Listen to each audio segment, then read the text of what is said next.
Bonjour tout le monde. Dans cette vidéo, nous allons voir la correction du deuxième exercice de la deuxième série. Dans ce deuxième exercice, nous avons une application linéaire f définie de R2 vers R2, telle que f de moins 1, 2, c'est égal à 1, 3, et f de 2, 1, c'est égal à 0, 1. La première question, c'est montrer que pour tout, ou bien est-ce qu'on peut trouver l'image de xy pour tout xy appartenant à R2. C'est-à-dire pour tout xy appartenant à R2, peut-on trouver f de x, y à quoi égal? Ça, c'est l'objectif de la question. Pour répondre à cette question, nous utiliserons la notation suivante. On note le vecteur moins 1, 2 par E1 et le vecteur 2, 1 par E2. D'accord? Donc, la première chose, on essaie de montrer que la famille composée des deux vecteurs E1, E2 est une base. Alors, B qui est égal E1, E2 est une base de R2. C'est ça la question. Pour démontrer qu'elle est une base, on doit démontrer qu'elle est une famille libre et génératrice. On commence par libre. B est une famille libre. Car pour tout lambda 1, lambda 2 appartenant à R, on a lambda 1 E1 plus lambda 2 E2 est égal à 0 de R2. Ça équivalent à dire, on essaye de trouver que lambda 1 c'est égal à lambda 2 c'est égal à 0 pour déduire que la famille est une famille libre. Donc lambda 1 E1 c'est lambda 1 moins 1 2 plus lambda 2 E2 c'est lambda 2 2 1. Donc ça va nous donner comme résultat moins lambda 1 plus 2 lambda 2. Et ici c'est 2 lambda 1 plus lambda 2. C'est égal 0 de R2, c'est 0, 0. Et ici, on peut obtenir que lambda 1, c'est égal à lambda 2, c'est égal à 0. Ou bien pour plus de détails, ça veut dire que moins lambda 1 plus 2 lambda 2, c'est égal à 0. Et 2 lambda 1 plus lambda 2, c'est égal à 0.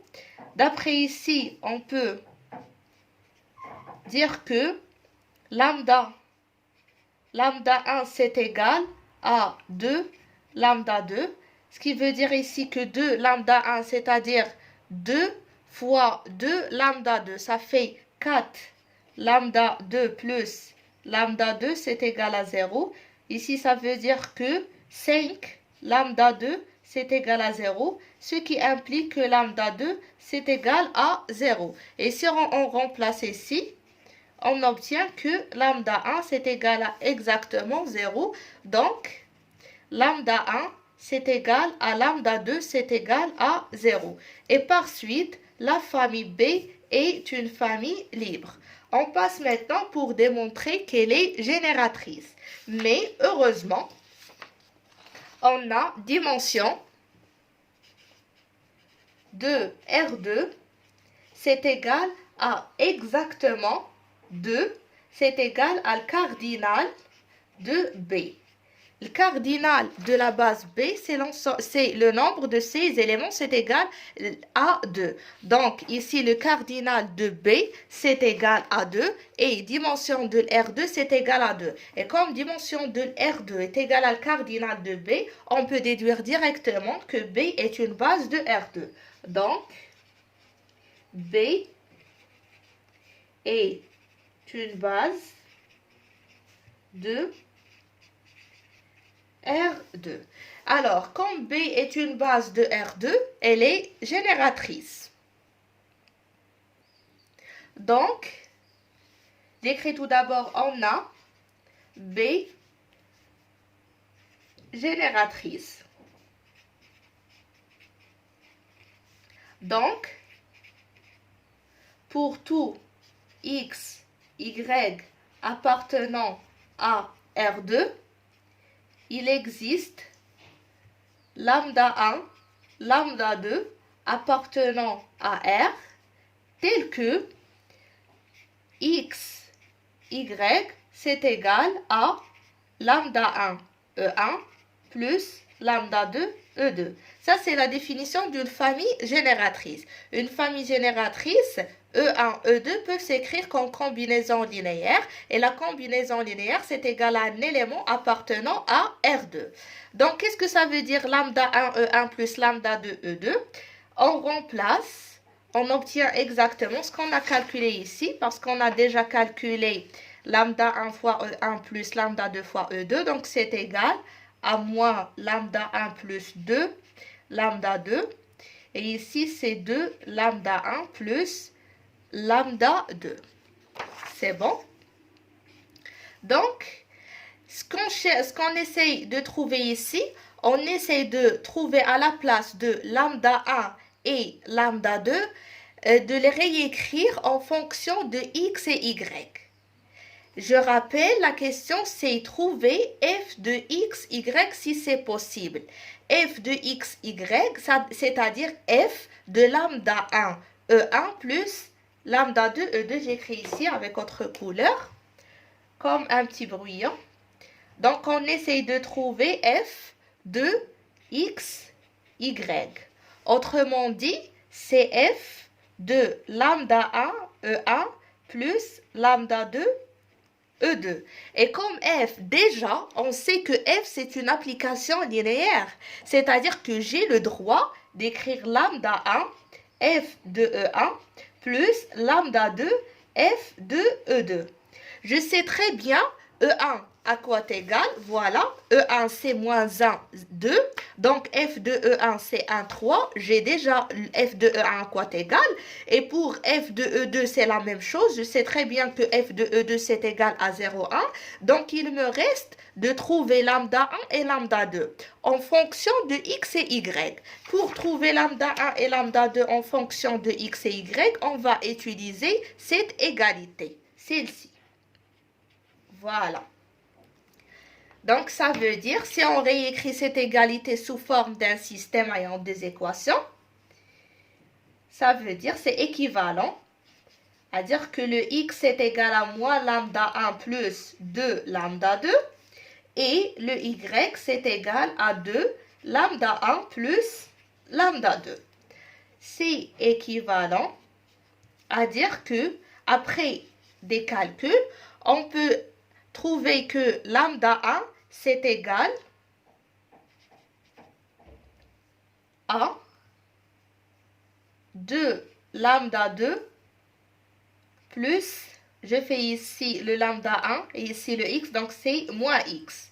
Et lambda 2 c'est égal, ou bien je remplace lambda 2 plus 2 multiplié par lambda 1 qui est égal à 2 lambda 2 moins x, c'est égal à y. Je continue ici.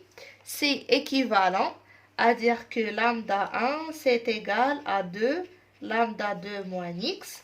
Donc, lambda 2 plus 4 lambda 2, ça fait 5 lambda 2. Donc, 5 lambda 2 moins 2x, ou bien j'écris c'est égal, donc moins 2x, c'est égal à ici 2x plus y. Donc lambda 2, c'est égal à 1 sur 5 facteur de 2x plus y. Ça implique que lambda 2, c'est égal à 1 sur 5 multiplié par 2x plus y. Et pour obtenir l'expression de lambda 1 en fonction de x et y, il suffit de remplacer lambda 2 par 1 sur 5 2x plus y. Et on obtient que lambda 1 c'est égal à moins lambda 1, c'est égal à moins 1 sur 5 multiplié par x moins 2y. Donc voilà, nous avons pu écrire lambda 1 et lambda 2 en fonction de x et y. Donc on remplace ici. Alors je fais comme ça. Donc x, y égale à lambda 1, E1 plus lambda 2, E2. C'est équivalent à dire que x, y, c'est égal à lambda 1 qui est moins 1 sur 5, x moins 2y, multiplié par E1, plus lambda 2 qui est 1 sur 5, 2x plus y multiplié par E2. Donc, f de x, y, c'est égal, ici on a lambda 1 fois f de E1 plus lambda 2 fois f de E2. Donc, c'est égal à moins 1 sur 5 x moins 2y fois f de E1 plus 1 sur 5 2x plus y fois f de E2. Donc, c'est égal à moins 1 sur 5 x moins 2y fois f de E1 qui est égal à 1,3 plus 1 cinquième 2x plus y fois f de E2 qui est égal à 0,1. Donc, comme résultat, on obtient que ça c'est égal. Ici, je peux factoriser par 1 cinquième. Donc, c'est 1 sur 5 facteur de moins x plus 2y après calcul moins x plus 7y. Donc, l'image d'un couple XY par l'application F, c'est égal à exactement 1 cinquième moins x plus 2y moins x plus 7y. On passe maintenant à la deuxième question. Dans la deuxième question, on essaie de trouver le quart de f puisqu'on a pu trouver l'image de x, y pour n'importe quelle valeur de x, y. Donc, on passe pour déterminer le quart et l'image. Alors, deuxième question. Quart de f. C'est égal à quoi? Par définition, le quart de f, c'est égal à l'ensemble des x, y appartenant à R2 tels que leur image est égale à 0 de R2, tel que f de x, y, c'est égal à 0 de R2. C'est égal à l'ensemble des x, y appartenant à R2, tel que f de x, y d'après la première question, et voilà pourquoi on a besoin de la première question pour déterminer le quart de la fonction. Tel que f de x, y qui est 1 cinquième moins x plus 2y moins x plus 7y est égal à 0 de R2, c'est le couple 0, 0.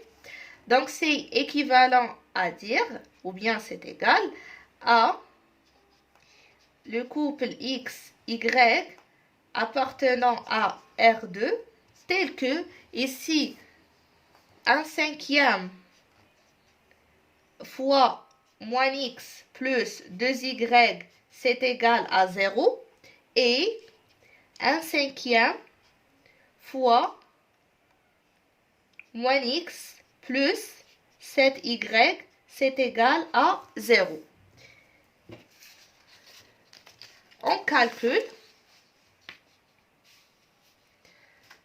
Qu'est-ce que ça veut dire ici? Ça veut dire que c'est équivalent à dire que si on résout ce système, que 2y c'est égal à x.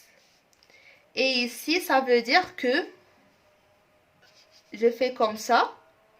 Attends. Je fais encore plus de détails. 1 sur 5 moins x plus 2y, c'est égal à 0.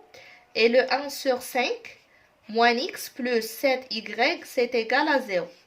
C'est équivalent à dire que moins x plus 2y, c'est égal à 0. Et moins x plus 7y, c'est égal à 0. Ce qui est équivalent à dire que le x est égal à 2y.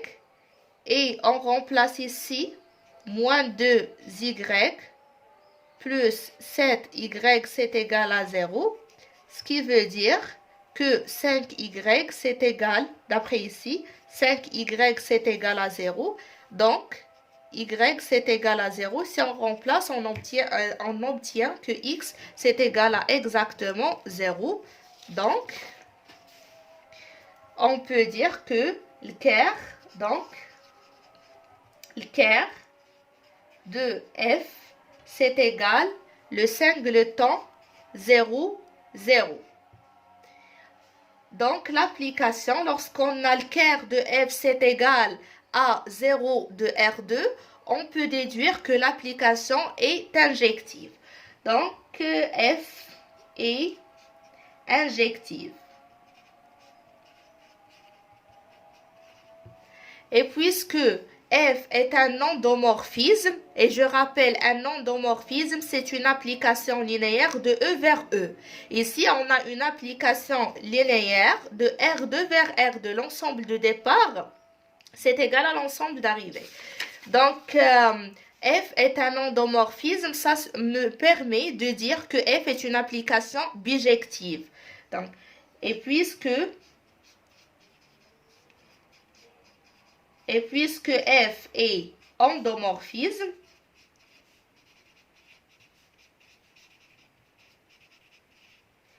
alors f est bijective.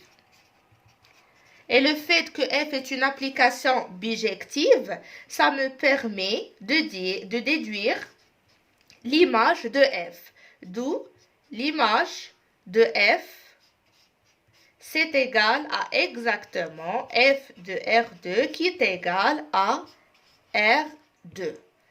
Donc ici, on a répondu à la deuxième question. On a calculé le quart de f et c'est égal au singleton 0, 0. Et on a trouvé l'image de f qui est égale à R2.